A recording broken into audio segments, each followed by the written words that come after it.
So again, from the planetary sciences community, astrobiology, taking the long view and headed for that hothouse Earth, the 57C we mentioned previously. Extinction is the cosmic default for most life. I love that.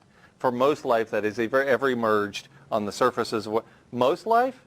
Really? I thought all species went extinct. Maybe I missed something in my conservation biology class that I taught, or that I took. All species go extinct. All individuals die. The cosmic default? What is that? Is that aliens coming to save us or something? I don't get some of this stuff at all. Ugh. All species go extinct. And it looks like, in our case, we missed the ark. It sounds like you're saying the situation is hopeless. Yeah. I'm hope-free. For me, hope is a four-letter word, like fear. I try not to live there. Hope and fear are the projections onto the future over which we have no control. So I try not to do that. So I try to remain, quoting grief walker Stephen Jenkinson, I try to remain hope-free, not hopeless. And that doesn't mean that I am proposing in any form inaction. I'm not. I'm not suggesting, as some of my critics have concluded, that we just all lay down and die. For one thing, it could be a long wait. So the question arises frequently, especially when I present on college campuses. College students come up to me afterwards and thinking I'm wise. You know, Homo sapiens means the wise ape. Let's think about that for a minute and get a good chuckle, shall we? So for a few years I've been thinking we should call ourselves Homo calidus, the clever ape, as in too clever by half. And then recently somebody suggested a better name, I think, Homo incendiaris, like we're burning the planet. So what do we do? Now what? What should we do? Students come up to me all the time. What should I do? I don't know. I don't know your expiration date. So my response to almost anybody who asks is, what do you love? You want to freak somebody out? Try that one. So people ask me what they should do. I ask them, what do they love? That's what you should do. That's what you're going to be passionate about. Passionately pursue a life of excellence. You know, Socrates spent his entire 70 years trying to figure out what that meant. Going around and asking everybody he could bump into, which admittedly wasn't a hell of a lot of people at the time, what is excellence? And he would ask it in the form of 6 different questions. You know, he only went around asking 6 questions in various forms, all of which led him to the pursuit of excellence. What is courage? What is good? What is moderation? What is justice? What is piety? What is virtue? Those are the 6 questions that he asked everybody he bumped into in pursuit of a life of excellence. Do what you love. Passionately pursue a life of excellence. And I don't know what that means for you. Another thing I suggest that people do is to act like your dog. So this is us, right? This is me. This is me every day. Waking up and thinking about all those things I need to worry about and all those things that I needed to take care of that I didn't, that I'm still worried about. And you go to the park with the dog, and what does the dog see? Reality. The dog sees right now. What do we see? Everything but reality. Let's try some of this. Let's try to be human beings instead of humans doing. This is what we're good at. We're good at doing things. Let's try being for a while. Just be.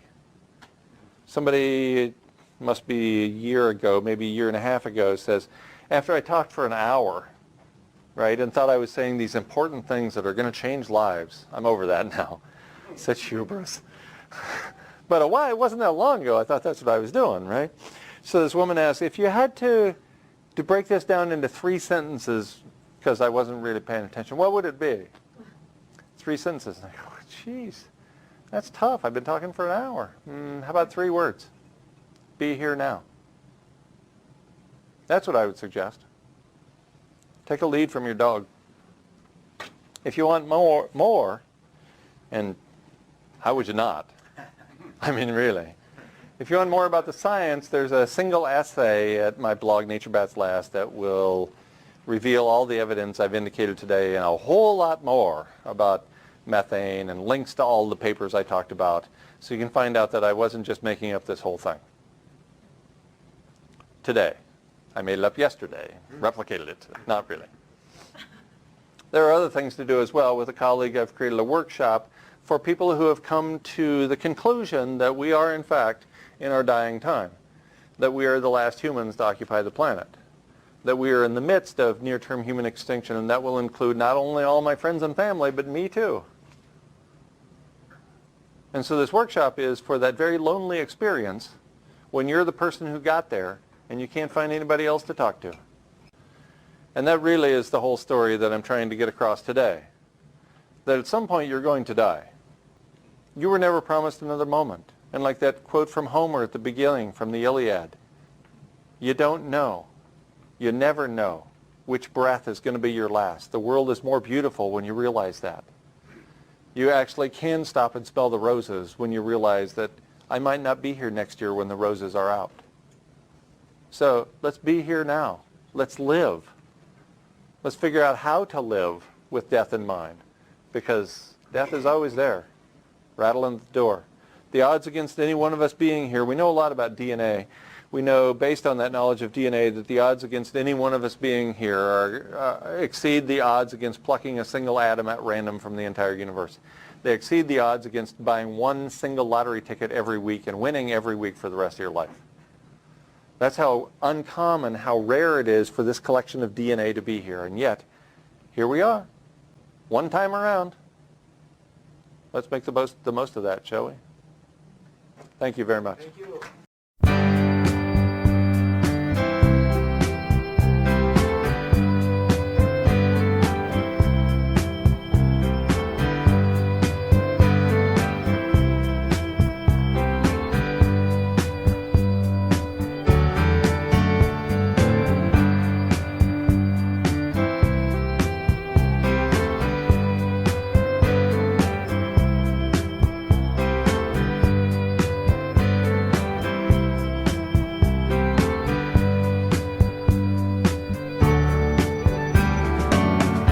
Some of them were dreamers, and some of them were fools, who were making plans and thinking of the future. With the energy of the innocent, they were gathering the tools they would need to make their journey back to nature. While the sand slipped through the opening and their hands reached for the golden ring, with their hearts they turned to each other's hearts for refuge. In the troubled years that came before the deluge, some of them knew pleasure, some of them knew pain, and for some of them it was only the moment that mattered. And on the brave and crazy wings of youth, they went flying around in the rain, and their feathers, once so fine, torn and tattered. And in the end they traded their tired wings for the resignation that living brings, and exchanged love's bright and fragile glow for the glitter and the rouge. And in a moment they were swept before the deluge. Let the music keep our spirits high.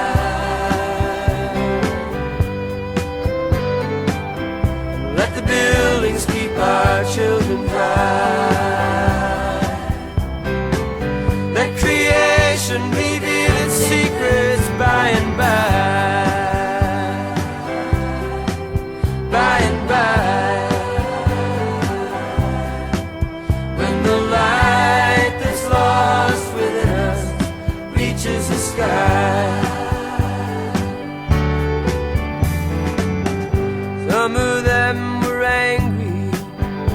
at the way the earth was abused by the man who learned how to forge her beauty into power. And they struggled to protect her from them, only to be confused by the magnitude of her fury in the final hour. And when the sand was gone and the time arrived, in the naked dawn only a few survived. And in attempts to understand a thing so simple and so huge, believed that they were meant to live after the deluge.